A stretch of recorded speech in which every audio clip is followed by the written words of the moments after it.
Hello, and welcome to my Gen Atlas speculation slash discussion slash hype video.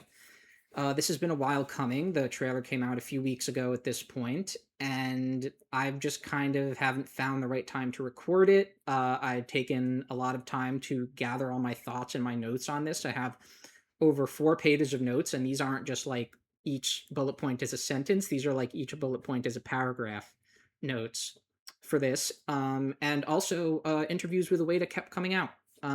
So there kept being kind of more things to add and think about and edit my old thoughts to change with what Ueda said more recently in the interviews. But now I'm finally recording it and very happy to be doing so. So to start, I'll give a bit about my history with Ueda and Team Eco games. I played Shadow when it first came out, around 2005 or 6. I didn't finish it then. My love for Ueda's games really started when I played the PS3 collection of the two games in 2010. Eco is my favorite of the three games. I was following The Last Guardian fairly closely from maybe early 2012 or late 2011, and I was there through the whole IGN cancellation rumor drama.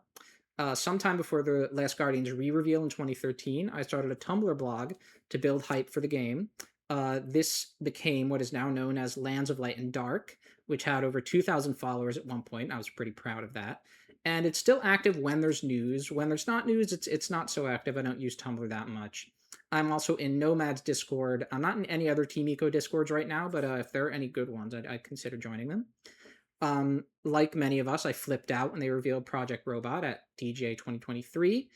Um, and I only really just started expecting to see more of it, like just now when this summer started. I was like, I think it's time. So the fact that me and Gen Design are in simpatico there is nice.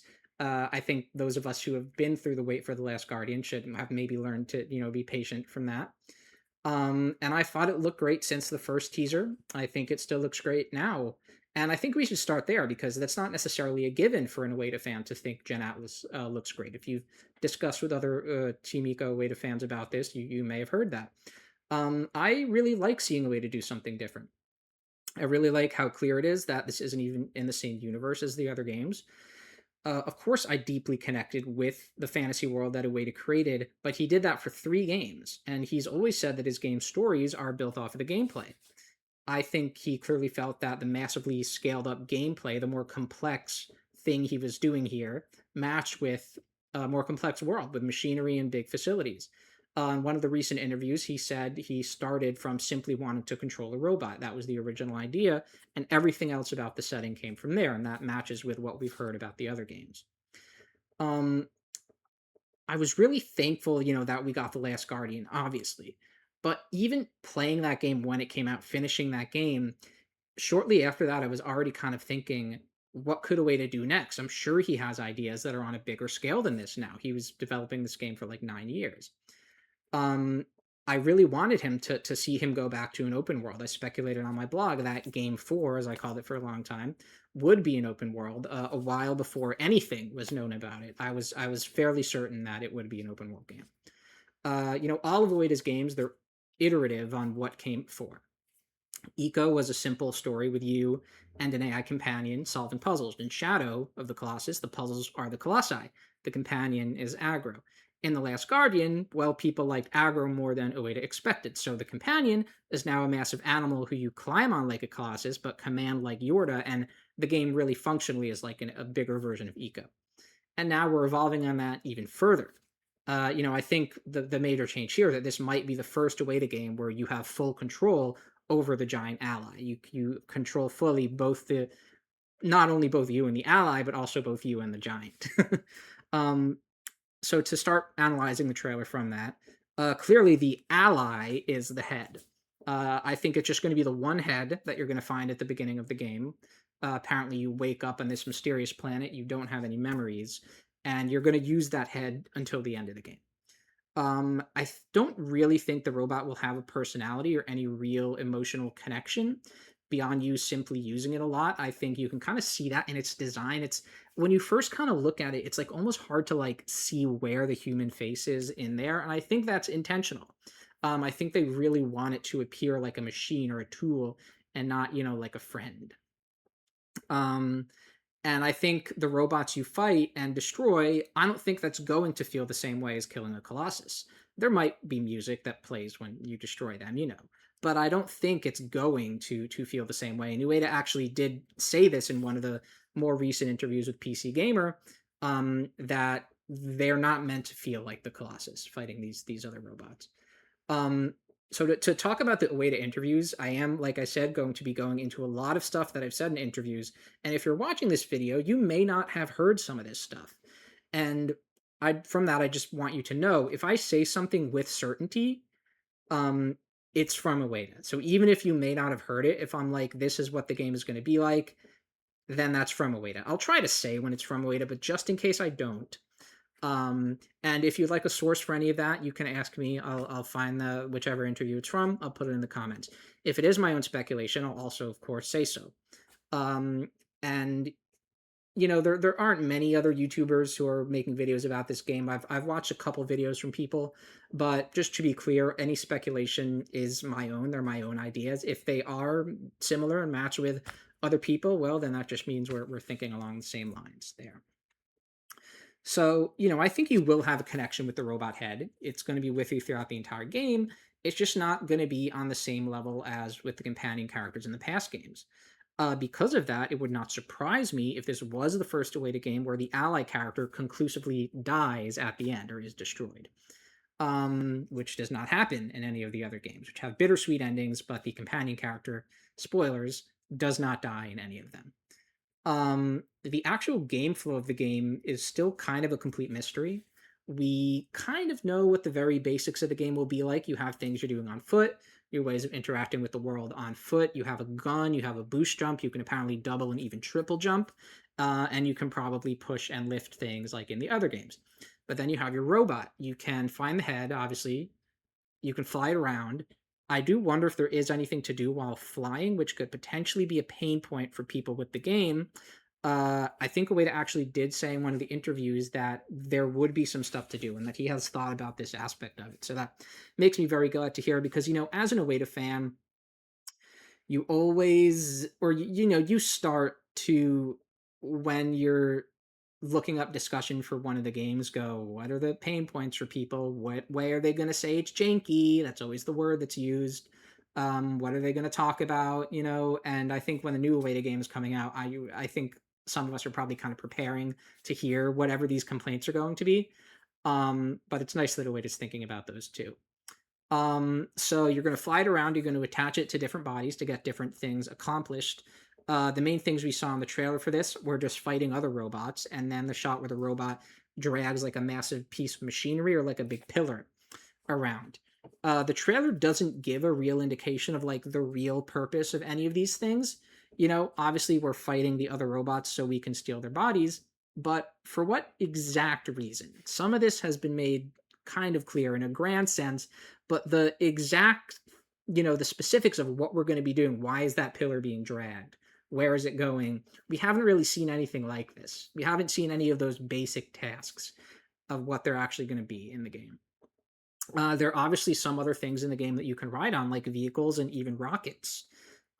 It's pretty clear that whatever we are accomplishing in this game, it's on a massive scale. And that's my big prediction for this game. And the thing I keep thinking about that fascinates me the most, I think this game will be huge and it's going to feel huge. I think the things that you do will affect huge parts of the world. I thought this even before we did get some further confirmation on this, which once again I'll get to. Ueda talked in an interview about how he loves things on a large scale. He loves traversing large worlds, and that's one of the main tenets of this game. I think there's going to be some base building, getting old factories back into working order, finishing the project mentioned in the store description. So, what is this project? Ueda said it in an interview.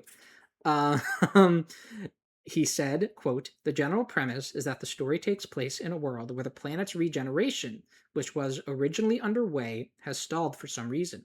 The giant robots and humanoids left behind then set out to try to restore the planet once again. End quote. So there you go. We are trying to make the planet nice again. We're trying to give it life again after whatever happened to it.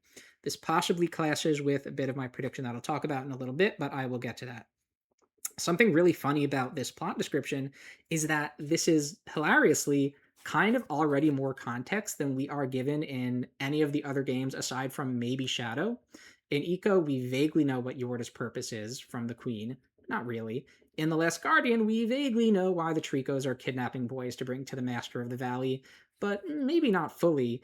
And then here, oh, we have a well defined goal, and presumably everything we do will be with that goal in mind. That resembles Shadow of the Colossus, but I think here we're going to have even more direction than whatever Dorman gave us, and certainly I think more of an understanding of what the effects will be than Dorman gave us. And Shadow, obviously, that's a big question throughout the entire game. Dorman implies at the beginning of the game, well, the price you pay may be heavy indeed. You go, wow, what's that about?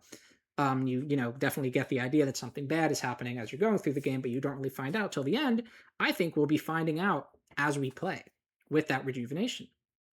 Um, and I think a big clue as to what the game flow is that Ueda mentioned is that when asked if the sand in the game is a static element or if it's affected by the weather or other changes, very interesting question, he said that there will be a time element to the game where the environment will change over long periods of time.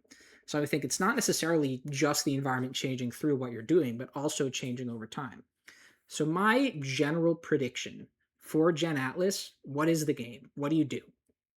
Is this. The open world of the game is going to be big. It's going to be way bigger than Shadow, but it's not going to be too big. It's not going to be a whole planet. You know, it's not going to be that much bigger than Shadow. Um, Ueda has actually said that the game is going to be on par with his other games in terms of time to beat. His games have gotten longer with each one, so I do expect this to be the longest one by at least a few hours. I expect it to be around 20 hours or more.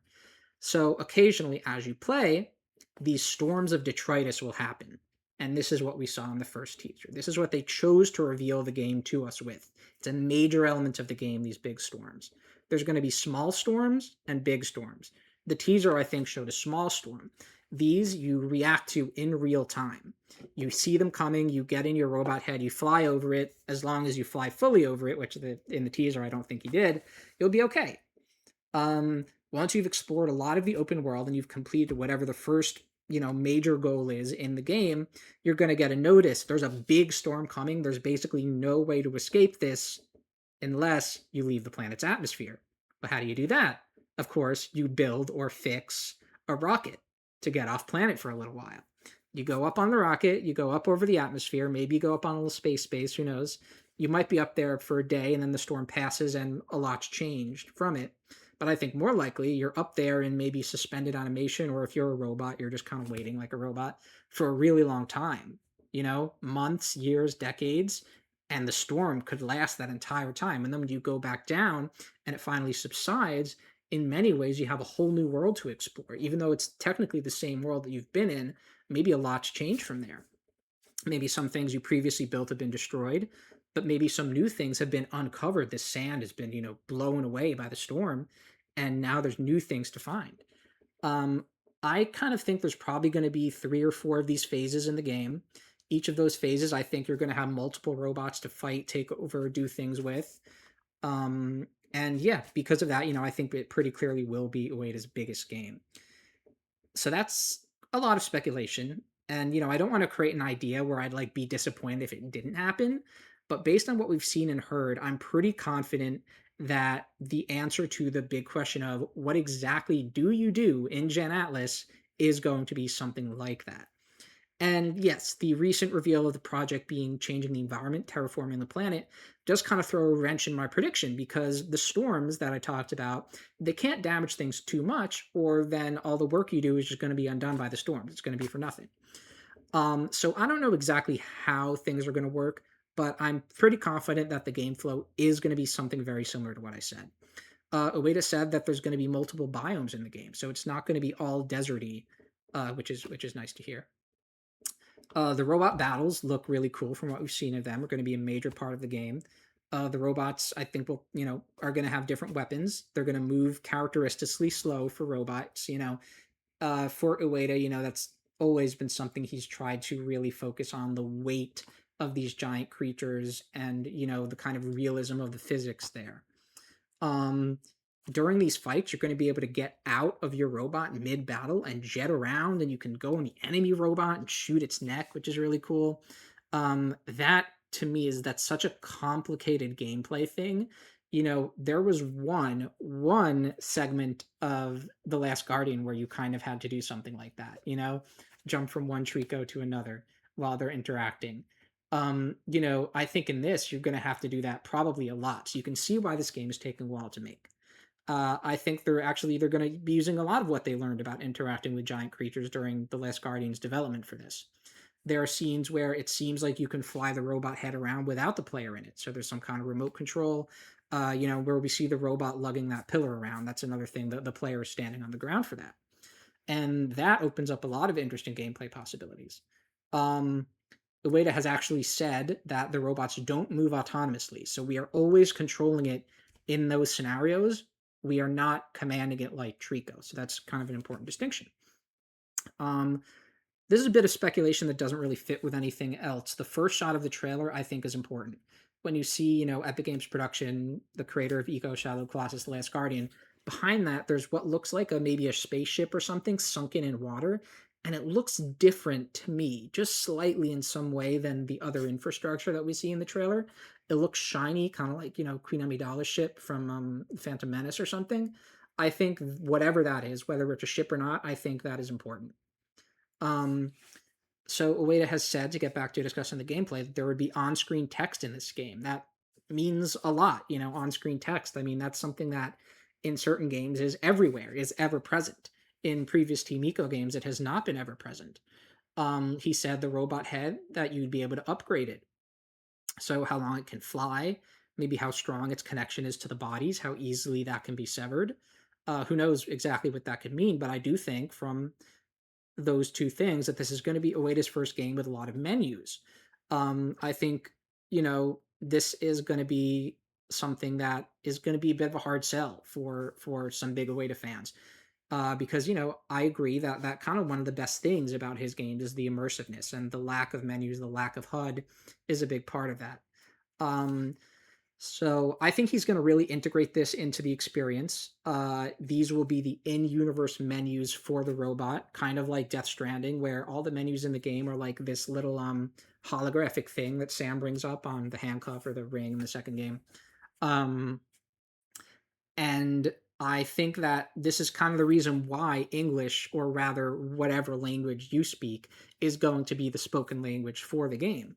Because a way to kind of realize, well, these players need to understand this in-universe thing. They're not just understanding press pause and you have your settings and your menu. That's not in universe. We need to be able to understand what's happening with this robot. Come on, webcam. In the game world, um, and because of that, if we need to understand that, it should be in our language. And if that's the case, then why can't things be spoken in our language as well? Hence the warning, the storm warning in the beginning of the teaser.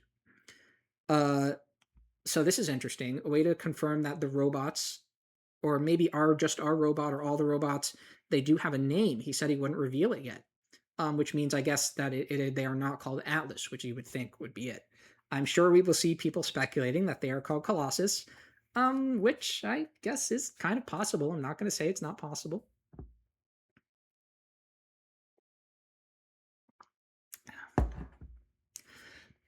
So, speaking of, in terms of those other games, what about actual connections to them? Those connections that people love to speculate on.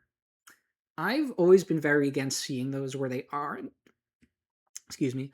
I don't want to come down too hard on that because I think there are some Team Eco fans who, similar to how I get tired of hearing people speculate too much on the connections, I think there's the other end of, if people hear other Team Eco fans just always constantly saying, no, Mono does not become the queen.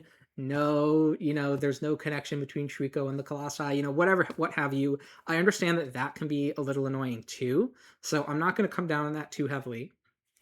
Um, I do think there is a strong connection between this game and Shadow, just not in a story sense, not in a universe sense. Even if we get a real good look at the character's cloak, the main character, and it has a symbol really similar to the Shadow symbol on it, which we can tell it kind of does, that doesn't mean they're in the same world. It's very possible that the robot head was designed to look like Colossus 16's head.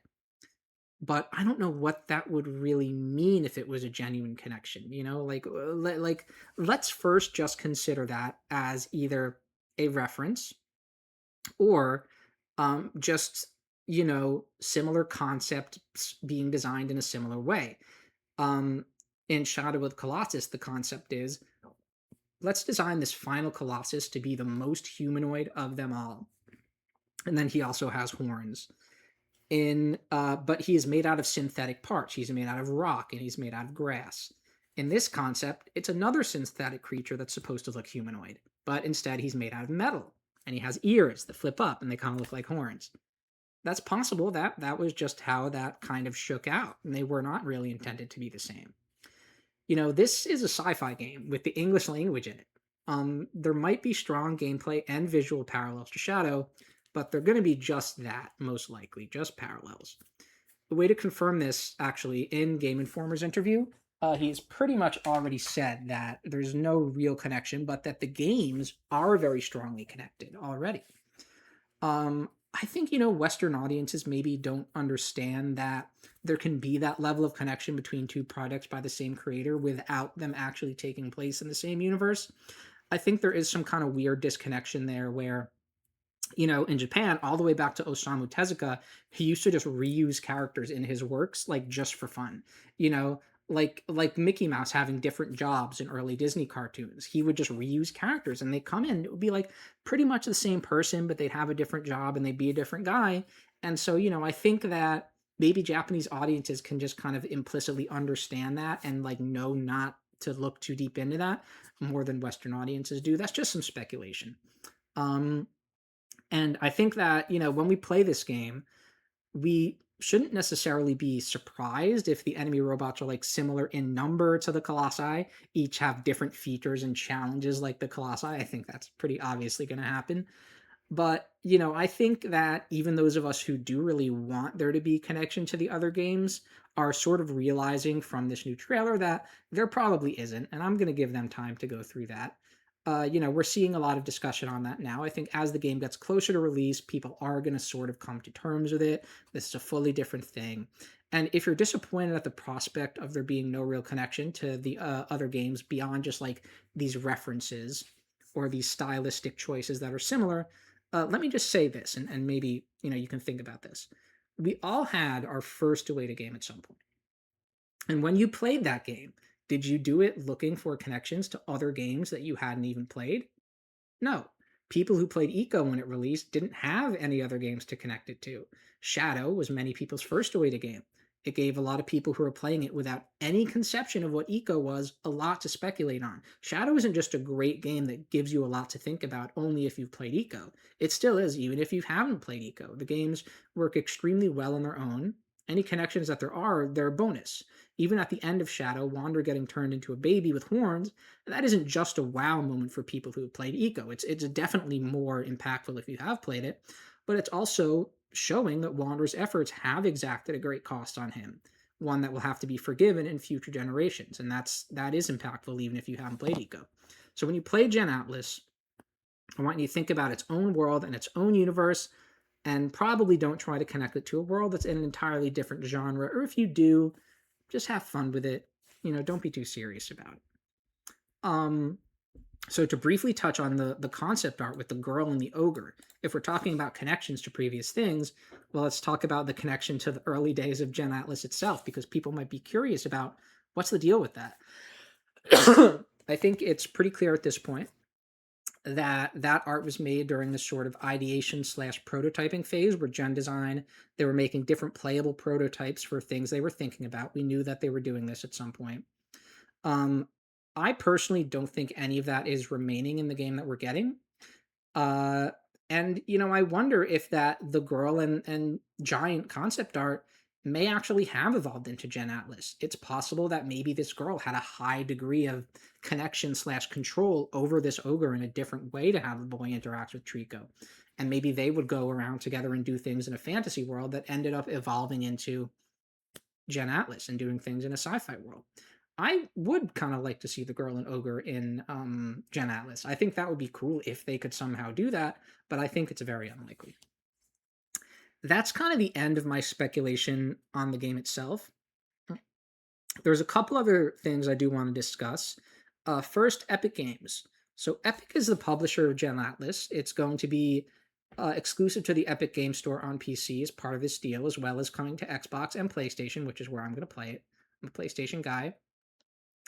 I personally don't mind this. I'm not really enough of a PC gamer to even know why people don't like EGS. It might be like a DRM thing. I haven't really looked into it.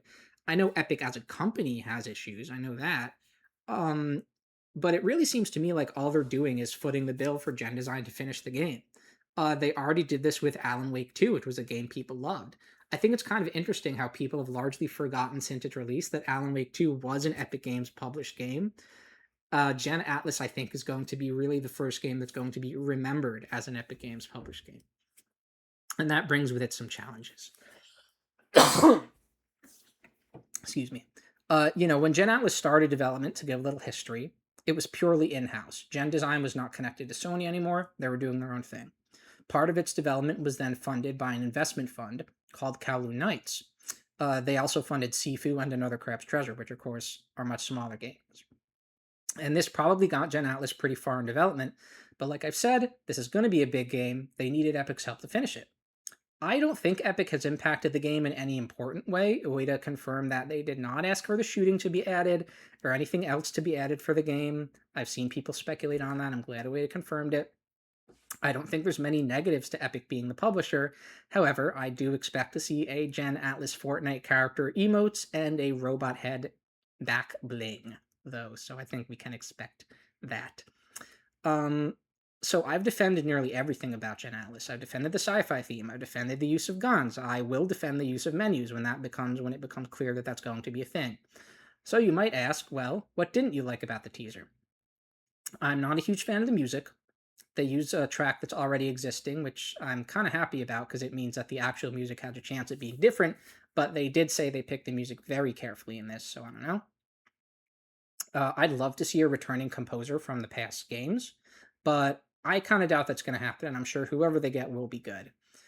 Personally, when I rewatch the trailer, there's a music track that always comes to mind for me that I would personally re-soundtrack it with, maybe will, which is the opening credits bus theme from the movie The Brutalist. It's a great track. It has a bit of an industrial feel, which matches with the robots, and it's got this great feeling like something is building. That's both inspiring but also sort of unsettling, which is a word Jeff used to describe the game at Summer Games Fest. That's a great track. That's what I would personally soundtrack it with. I'm also not a huge fan of the title. It just feels kind of like a random video game title where you smash two words together. You see a lot of those these days. It doesn't have the same gravitas as past titles. I don't think The Last Guardian is like an awesome title. I think it works worse in 2026 than it did in 2011. I think it comes off more as being more hokey now. I think if they were to re-release The Last Guardian, which I really hope they do at some point, I wouldn't mind them using the Japanese title, Giant Man-Eating Eagle Trico, which I think is a really neat title. I think that title is supposed to give you the vibe that you are looking up the entry for Trico in an encyclopedia. You're seeing this weird kind of scary creature, just like the illustrations you see in the opening credits of the game. And then, of course, over the course of the game, you learn that there is much more to Trico than that. And I think that's the intention with that title. Um, I think Gen Atlas is just like it doesn't immediately give you a sense of what the game is. Ueda thankfully has explained what the title means. He says Gen means about what you would expect: Genesis, generate, gene. Atlas is meant to denote maps, building the world, which you're kind of terraforming the world. And most interestingly, the first cervical vertebra that connects the head and the neck. So that makes a lot of sense. It actually that sounds like some weird fan speculation, but Ueda did confirm that. So I am gonna get used to the title. I'm not a huge fan of it. I will get used to it. And that's pretty much everything I have to say. Um, I hope there have been some things that I've mentioned in this video, some thoughts that are new to you that you haven't heard from others. And if you have anything to add, please comment. I'll read and respond. I'm really hoping for a 2027 release of this game. I'm already really excited, and it's going to be a tough wait. Um, I think that if the release was planned for early 2027, there would probably already have been a playable demo at Summer Games Fest, and there wasn't, so I don't think it's early next year, but I think just the fact that they were promoting it heavily with the big robot head replica there that people could come up and take pictures on means that it's close enough that they want people to really remember it and know that it's coming out. So I think promotion is underway. And we are going to keep seeing trailers without too many breaks in between them until release, which I think, is probably going to be late 27, early 2028 at the latest. If there's another trailer for this, I'm gonna try not to watch it. I kind of feel like I've seen enough of this game. And in the later Last Guardian trailers, they were spoiling stuff like the other Trico, which I kind of wish I didn't know. So I really think I've seen enough of Gen Atlas at this point to know I'm interested in it. And that's about it. Thanks for watching. I'm sorry, that this took a while. Just, I wish I could have done it in a more timely manner after the trailer came out.